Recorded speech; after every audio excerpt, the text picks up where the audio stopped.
just before where we stopped last time, Mipam Gyatsho is saying by familiarizing with it, this deep state of mind again and again, it eventually becomes the realizational, actual, clear light.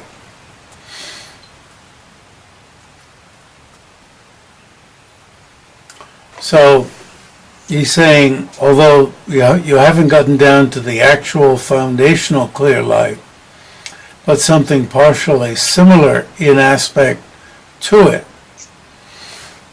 by familiarizing with it again and again, you'll eventually get down to the realizational, actual, clear light. So he'll go on to talk about the stages of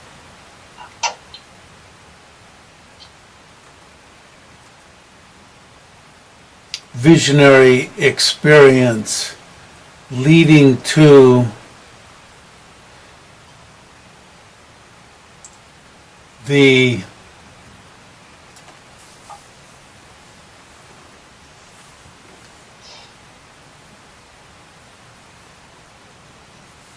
metaphoric clear light, and then to the actual clear light.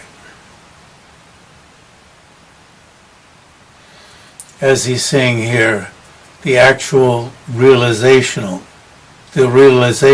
actual clear light.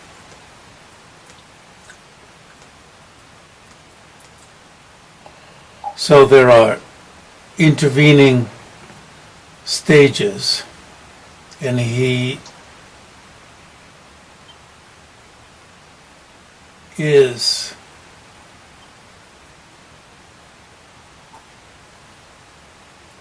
be mapping out those stages.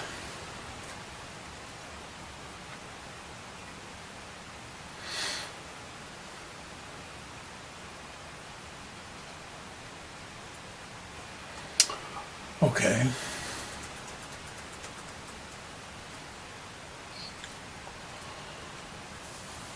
So King Sambo is saying the problem with ordinary beings, meaning the problem with us ordinary beings, he puts himself in that category, whether that's his modesty. He's modestly putting himself in this category along with the rest of us, is that we are strongly accustomed to experience of impure appearances. And we could say that about our own interests. We get involved with something deep, and as soon as something less deep crosses our mind, we usually get immediately not just dragged but yanked to that other topic. Usually, not always. We're strongly accustomed to those, right? It's a matter of accustoming. And that's why meditation, the meaning of meditation is familiarization, accustoming. Gomba mayin, komba yin. It's not meditation. Or the way the Tibetan is phrased, it's not meditation, but it's not meditation just means the meaning of meditation is komba, not gomba. It's not gomba, it's komba. But that means the meaning of gomba is komba. The meaning of meditation is familiarization. So we need a lot of familiarization. And so that's why governments and so forth have an office of propaganda. So they know, governments and corporations and so forth, they know that we're conditioned. So they repeat over and over again things like no new taxes. And we don't have any money except to give it to the rich. You know, you just immediately, they have no question about that. And they'll even give $1 trillion to the rich, and then there's no money left over.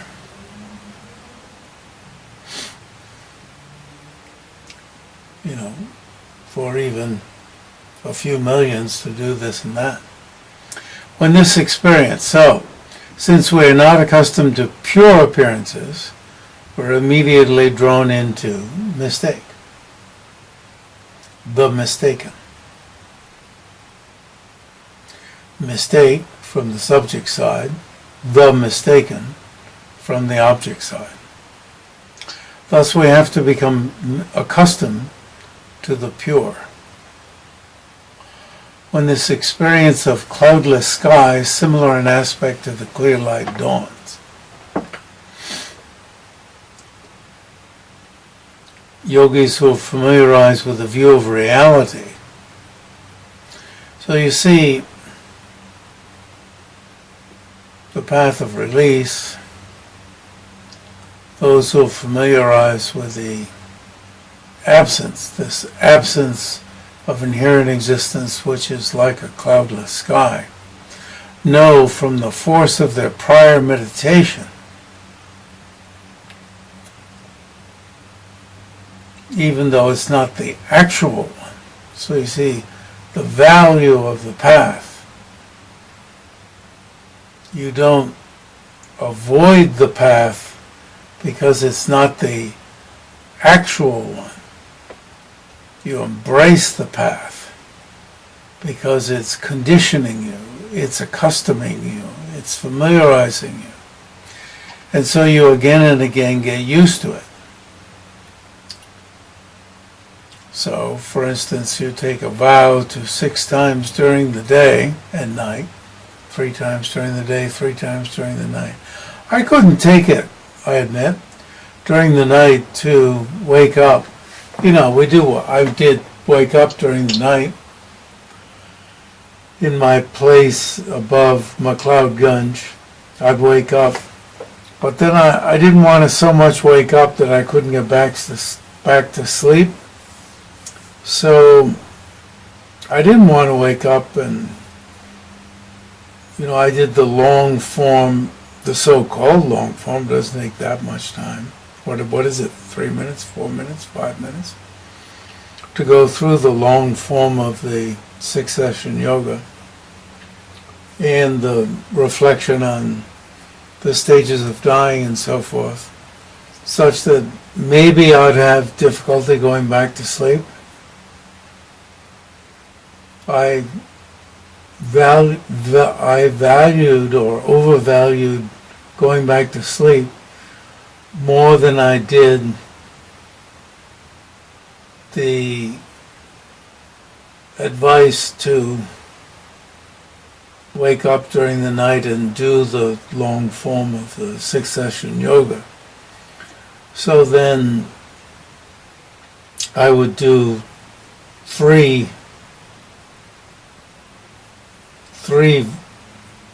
times through the long form of 6-session yoga in the morning, and 3 times. I wouldn't even stop 3 times during the day and do it 3 times at night. It's pretty cruddy. Then eventually I'd do 6 times at night because I'd want to keep studying and working more. Didn't want to break it up that way. And I'd be studying, translating, and so forth. So I'd be tired and couldn't put the good form into the 6-session yoga. So I'd wait until later in the day, when I'd have a brighter mind, to even do the 6 times the long form. And I'd content myself by thinking, well, a lot of people are doing the short form. How long does that take? I don't even know. 1 minute? 2 minutes? 3 minutes? Certainly not 3 minutes. Thinking, oh, how wonderful I am that I'm doing the long form. And then I'd do it in the car coming home from work on the windy roads of Virginia. And I'd be doing it so fast that I'm not sure I'd be doing the whole thing, you know? But I'd be doing it in Tibetan, so it'd get kind of mixed up. Would I be jumping certain sections? Anyway, confessing. Then,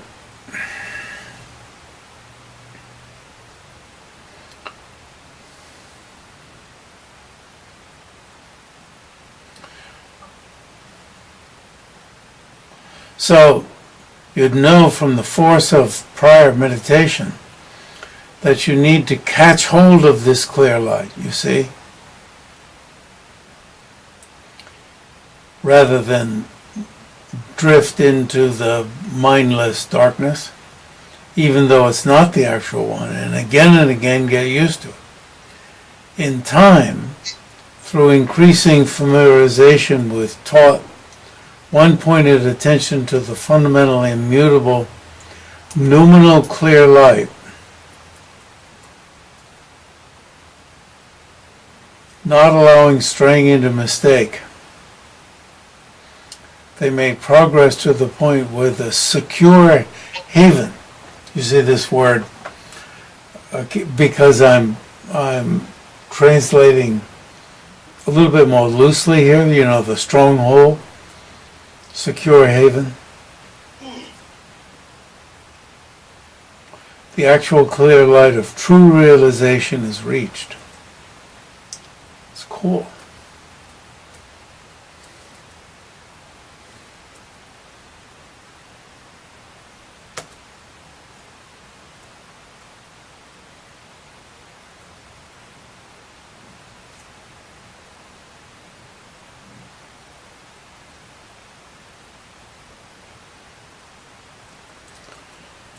So, in fleshing out this material in brackets is also from Kizun Sambo, and he's fleshing out the meaning of not only.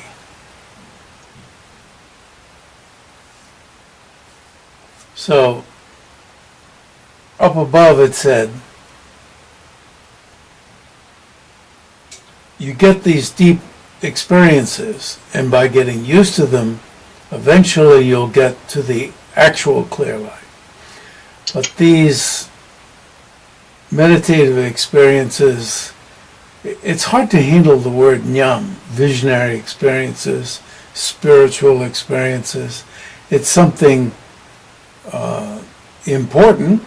These are important. They're beneath the level of the actual clear light.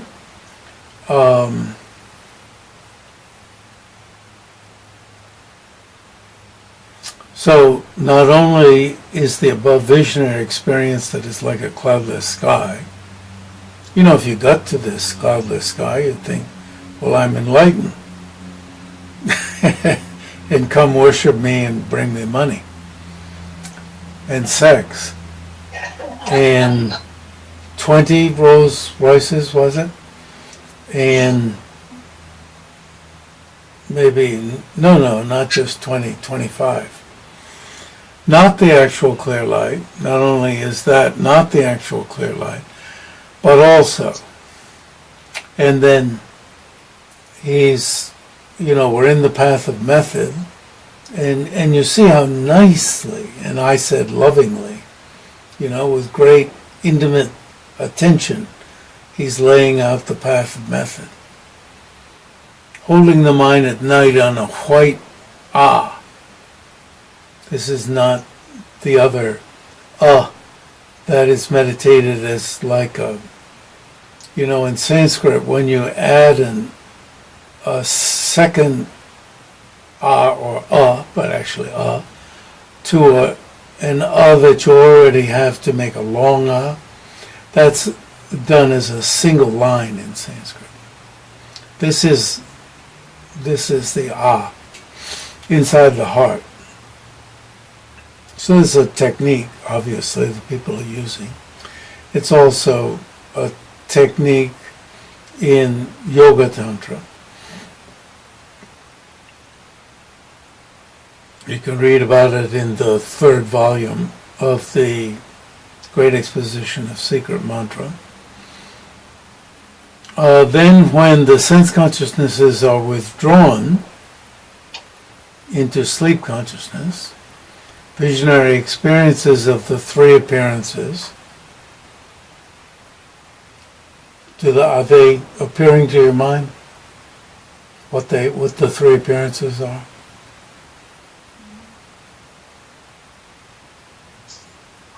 The white, orange, and black? Yeah, white, orange, and black. White, red, or orange, and black. Moonlight, sunlight, and darkness. Vivid white appearance, vivid red or orange appearance, and vivid black appearance. So 3 appearances. And something partially similar to clear light, like pure space. Well, why call it pure space? Pure sky. What does pure eliminate? What? Clouds, appearances. Yeah, clouds, dust. You know, when you think about just sky, dust. Like in India, after the rains, the dust has settled down. You know, there's usually dust around in India. It's, for those of us who have spent a lot of time in India, it's hard to imagine that there isn't a time when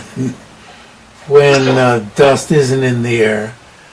But as you know, in China also, one of the problems with smog and so forth is that the dust from Western China, which the Chinese identify as east of Tibet and Xinjiang, which is very interesting. That's called Western China, which is a sign that Tibet is not part of China. I'm doing a little politics. That those deserts, you see this, it's desert.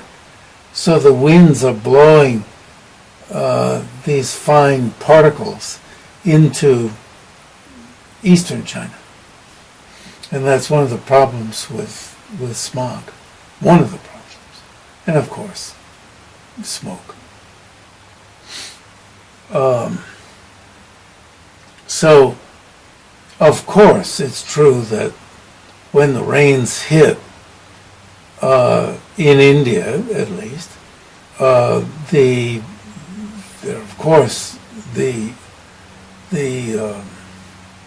these particles are tremendously lessened, if not non-existent.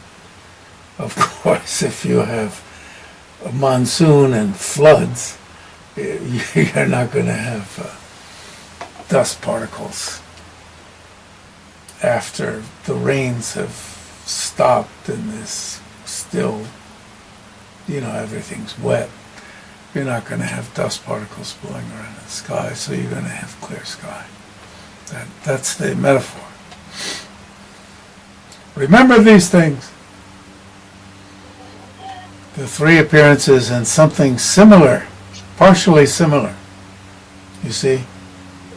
Partially similar to clear light like pure space, dawn.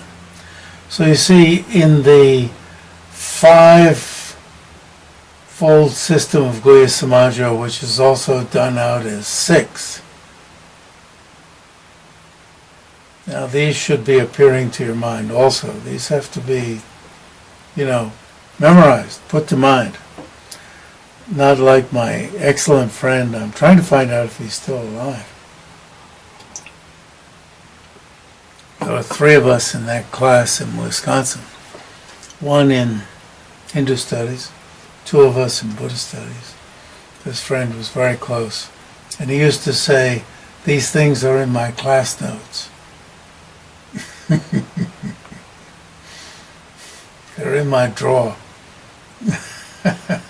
Class notes are good, they're helpful. They tell you what you should, you can go through it and choose what to memorize.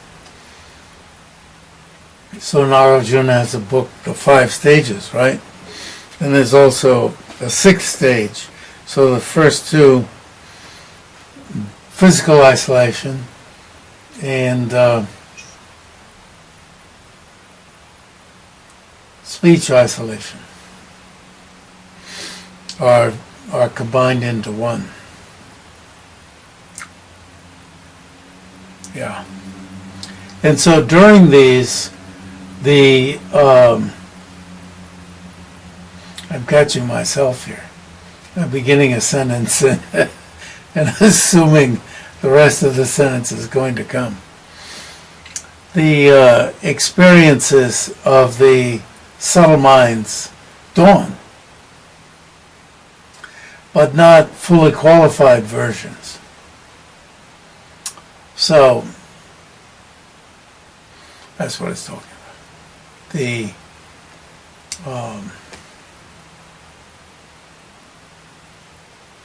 3 appearances and a version of the mind of clear light. In Gelugpa, the 81 conceptions completely dissolve. So, are some of the 81 conceptions hanging out? This is what was going through my mind when Boris was saying it, immediately. And in Nyingma, the groups of the 81 conceptions, the groups serially dissolve as the 3 appearances appear and dissolve. So when the first of the 3 appearances appears, the first group of the 81 has dissolved. The second and third have not dissolved of the 81 conceptions. In Gelug, that's not the case. All 81 conceptions disappear, vanish. And you could ask Gelugpas, then why don't all 3 appearances occur? Like simultaneously, which of course they couldn't. But how could the Nyingmabas could be asked, the Tantric Nyingmabas could be asked, how could 2 groups of conceptions be there when this totally dramatic mind of vivid void appearance be there? Two groups of like the third one, the catatonic withdrawal, be there in the midst of this utterly thrilling mind of vivid void appearance, be there. Both Gelug and Nyingma, you can see why both systems say what they do. I can see that all 81 have dissolved, yet this serial manifestation of the 3 subtle minds, or the 3 groups of the 81 conceptions that differ in their, is the word subtlety? In their, subtlety, dissolve serially. Now, this quintessential instruction, which you see, I say, Nyingma great completeness has in its teaching, in its broad teaching of the path of method. Now Keizen Sambo explains. And I received this teaching from a Japanese master, teacher of Yoga Tantra, but also it's in the Geluk, and I assume also Nyingma, but I don't know, presentation, it's got to be, presentation of Yoga Tantra. In Yoga Tantra, I wanted to have the time to look it up this morning, of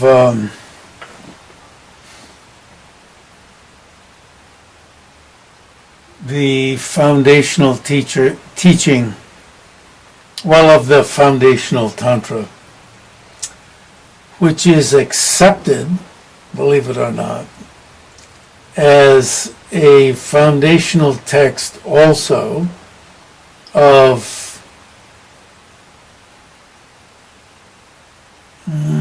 I'll venture saying general highest Yoga Tantra, even though it's not a highest Yoga Tantra, in Geluk.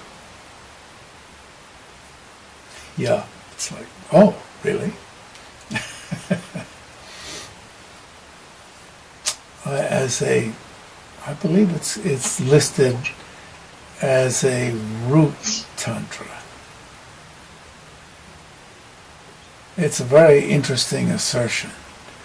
It shows the connection between Yoga Tantra and I think it's called General Highest Yoga Tantra. Not of Kala Chakra, as I remember.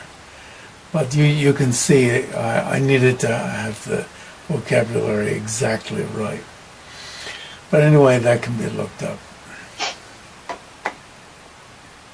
So anyway, a quintessential instruction for apprehending the clear light, but here it's the clear light, is to contemplate a white at your heart as you're about to go to sleep at night, a white When your imagination of it becomes stable, gradually increase it in size. And this is in Yoga Tantra, I don't remember it as saying for apprehending the clear light, but why are you doing this? But first, pervading your entire body, then expanding it beyond your body till it fills the entire expanse of worldly realms. Well, gradually, okay? Falling asleep within apprehending this, you can easily catch hold of the noumenal clear light. Now, he didn't say some fake noumenal clear light.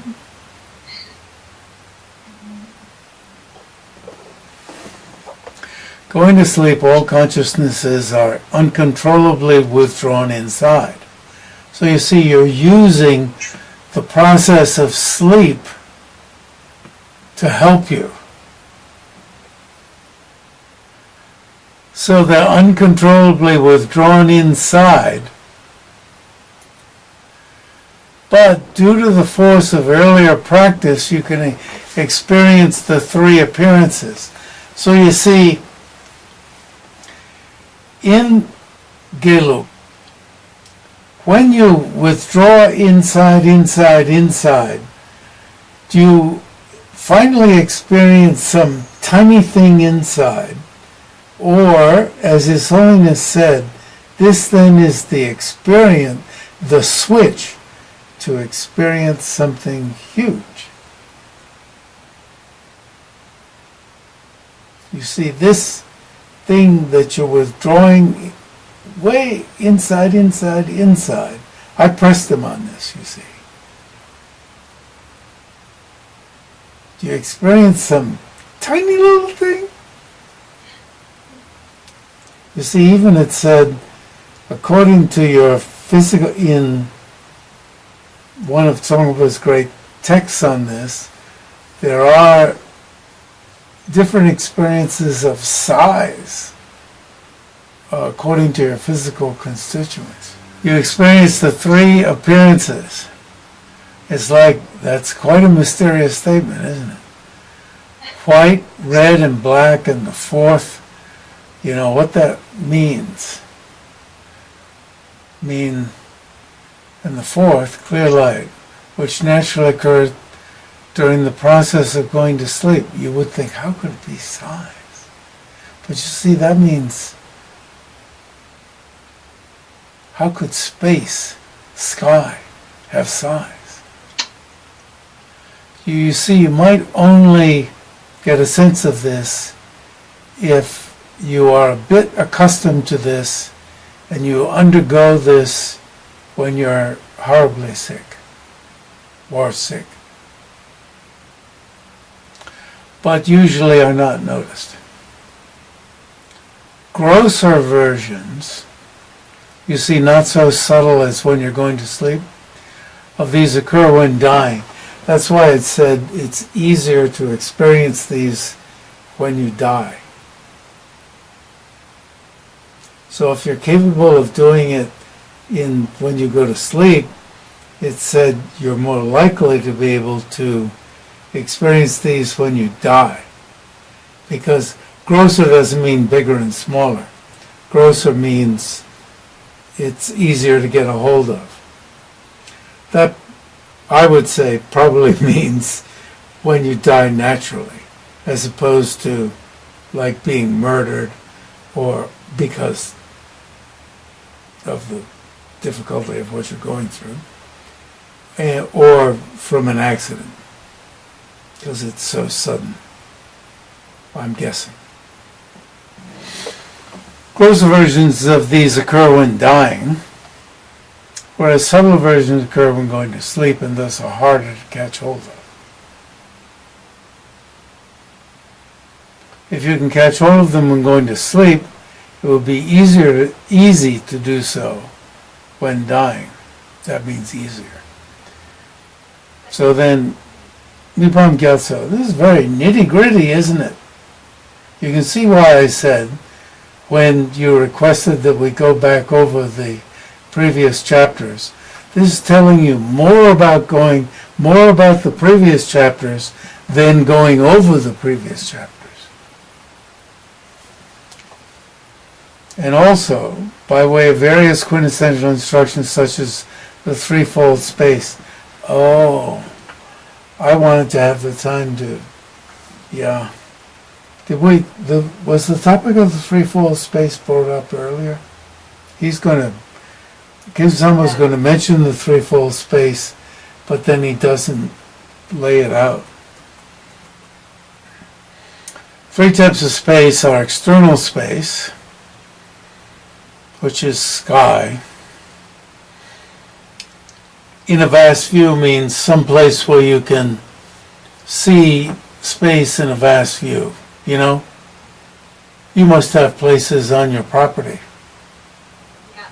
Be kind of sad if you didn't. In Virginia, when we bought the place, there was a spot had been opened up that, well, it was a vast horizontal view. Vast.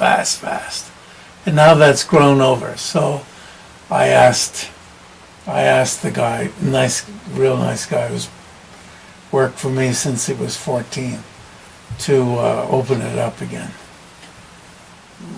Goes out for miles. It's the reason why we bought it, but really I bought it. Betsy wasn't that thrilled with the house. But I was thrilled with this view. And I said, we're there with oh my God, Mennonite minister who had a big family. And I said to her, don't let him know how great we think this is.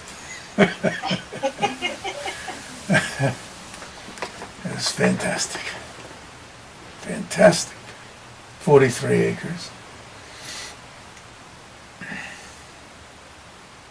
Anyway, so there's when I went as a liaison person with Herb Benson and his crew to test heat yogis above Dharamsala. Wow. That, I think he was Sharze, meditator, a geisha. Wow, did he have it was a steep view. That's the one you need.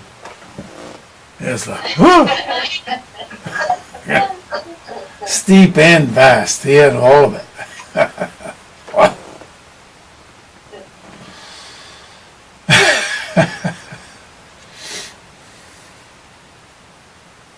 His cabin was right on the edge.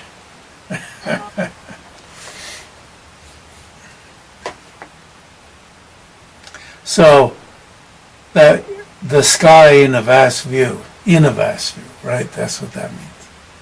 The sky which you see from a vast view. But I think particularly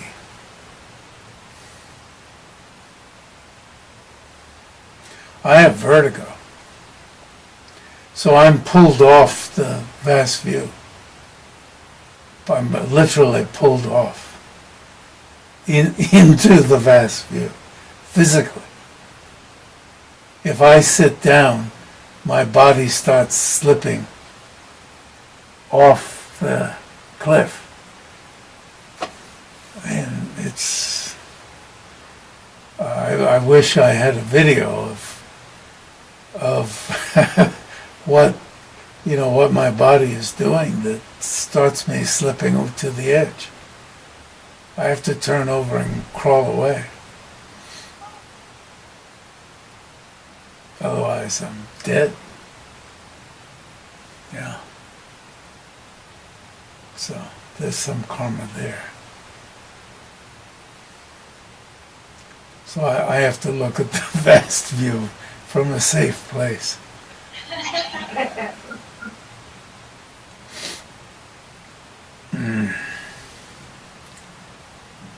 So, internal space, which is our usual empty mind. What's usual about that? What is that possible?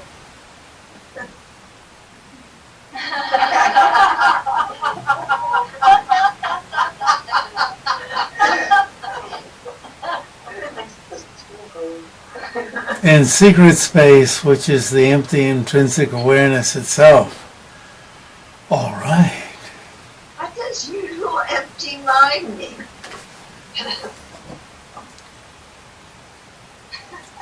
For those of us who are rather... Well, that's to tell you that empty intrinsic awareness is something beyond the usual empty mind.